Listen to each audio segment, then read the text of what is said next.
माझा जन्मच हे एक खेडेगावात झालेला हं. आहे. आणि मला काय असं एज्युकेशनचं बॅकग्राऊंड आहे वगैरे असं काही विषय नव्हता. तसं खेडेगावामध्ये तांबवा ह्या गावात झालं केज तालुक्यामध्ये. पण तिथून खरं पाहायला गेलं तर माझ्या आयुष्याला कलाटणी ही माझे मोठे बंधू जे आहेत, हं.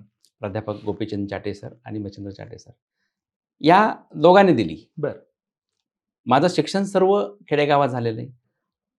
10वी पर्यंत शिक्षण माझं 8वी पर्यंत शिक्षण माझं खेडेगावात झालं जिल्हा परिषद शाळेला. बरोबर.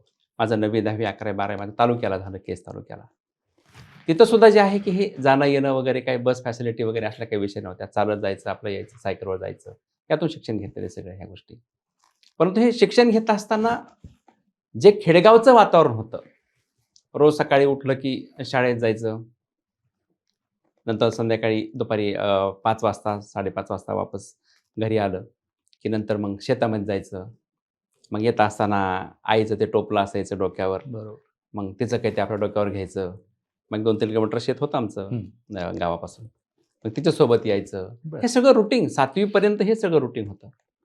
कारण लहानपणी आई-वडिलांच्या छायेतून बाहेर निघायचं काही कारणच नव्हतं. बरोबर.